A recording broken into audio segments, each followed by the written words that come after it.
Hello guys, it's me Urahara, and in this video we'll talk about one of the events that occurred in the novel Can't Fear Own Word and related to Yoruichi as well as her fight against the Zanpakuto thieves.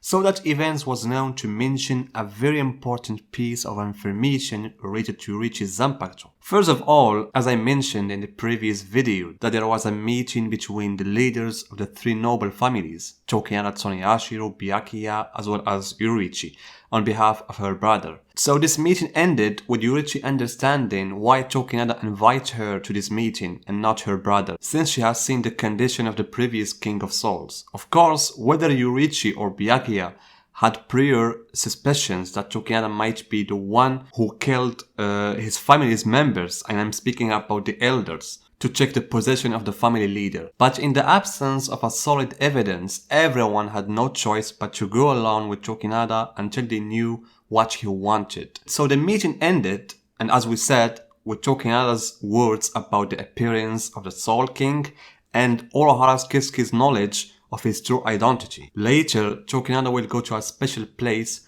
We don't know its exact location, but it's a special place for the nobles, as that place is connected to the Technical Institute, in which there are all the databases that aren't only related to the Serity, but also everything related to the real world and even some parts of Wikomondo. And it seems that Tokinada used to spend a lot of time there, which explains his vast knowledge of many things. So Tokinada knew many things that no one could know, such as his knowledge of Ginju's past, and Ora's father and who Ora is, or his observation of Kisuke's shop and other things that could only be by using the devices of that place where he was found. And since Tokinada had become the leader of the Tsuneyashiro family after the assassination of the family's elders, there were suspicions that he was the one who did it. And Kyoraku Shunsui was one of the first characters to believe this. But as long as there was no evidence, he had to intensify Tokinada's surveillance. So Kyoraku will instruct Soifon on the Umitsukido division to head over Tokinada under the cover of the idea "we have come to protect you so that you will not be assassinated either." Thus Kyoraku will be able to monitor Tokinada's every move. And that's what Soifon did. She went with the Umitsukido to Tokinada's whereabouts, but Tokinada already knew Kyoraku's plan and that he wanted to monitor him. As usual, he wanted to provoke Soifon by talking about some events related to her past.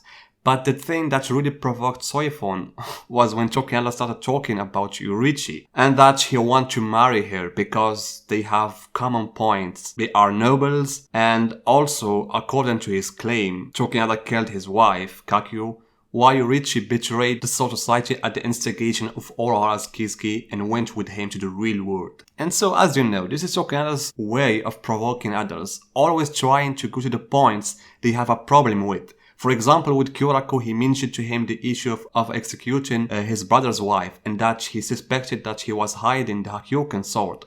Or with Tosen when he told him that he was the one who killed Kakyo.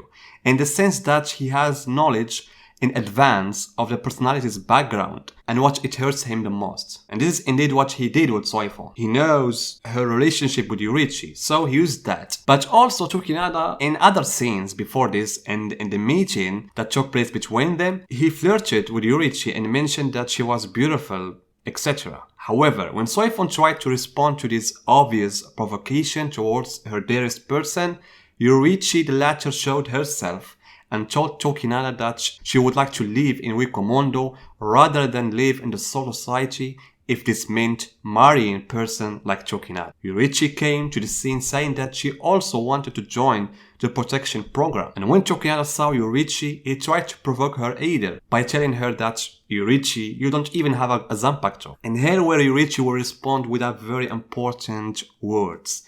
She said that she already has a Zanpakuto, but she doesn't prefer to use it because it doesn't suit her fighting style, which is based on Hakuda, as well as Shinko, and this style is a combination between Kido and Hakuda, and therefore she doesn't need a Zanpakuto. And I have already said that there are some characters who possess a Zanpakuto, but they don't use it, and the most prominent example of this is Hachigen. Hachigen possesses a Zanpakuto but prefers to fight with Kido. Usually, the reason why some Shinigami do not use their weapons is that the ability of that weapon is not suitable for their fighting style, or that it's dangerous to its surroundings. Soifon doesn't like to use her Bankai because it restricts her movement, and Hirako doesn't like using his Bankai because his ability doesn't differentiate between friend and foe, and many other examples. In addition to this, we already have the words of Yoruichi in the beginning of the story, in which she said that there is no captain in the history of the Soul Society entered the Gote 13 without having a Bankai other than Zaraki. Therefore, she also possesses Zanpakuto, Shikai, and Bankai, but doesn't use them. So, in the light of these provocations that Yoruichi and Soifon were being subjected to by Tokinada, everyone will be attacked by a group of masked men and women. This group of people weren't normal. Although they weren't a Shinigami, they were carrying a Zanpakuto. We know that Zanpakuto is a Shinigami special weapon, so Soifon was suspicious whether this group belonged to Tokinada and wanted to get rid of the guard that Kyoraku imposed on him, or do they really want to kill him? In that fight, Yoruichi, Soifon, and Tokinada will all fight against those assassins, and Tokinada will use Inarakyouchin's ability in its fake state, so that his Zanpakuto's fake ability is to reflect the opponent's attacks. And Yoruichi wondered how this group managed to get their Zanpakuto when they are not Shinigami. Tokinada tells her that in the previous war against the Quincy's, exactly in the first invasion, many officers were killed in the war and left behind their Zanpakuto.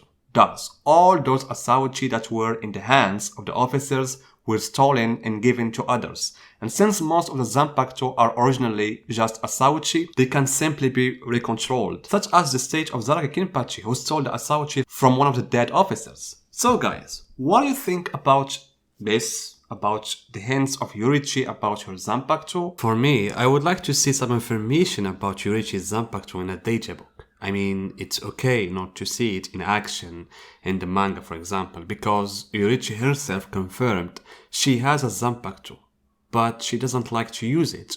So, based on her words, we can understand why she didn't use it in all her fights. She used only Hakuda and Shinko. I mean, even her brother used Shinko, Soifon also, so maybe this art style preferred by the Shihon members. Also, I really liked how the nobles have some secret places where they can use it to gather information about all the different places, whether in the Red World or even Wikomondo or Sirichi. And that's what Tokinada did. He gathers a lot of information and he used them for his benefits. Not only him, but the entire Tsuneyashiro family. So guys, tell me your opinions in the comments and see you in my next video.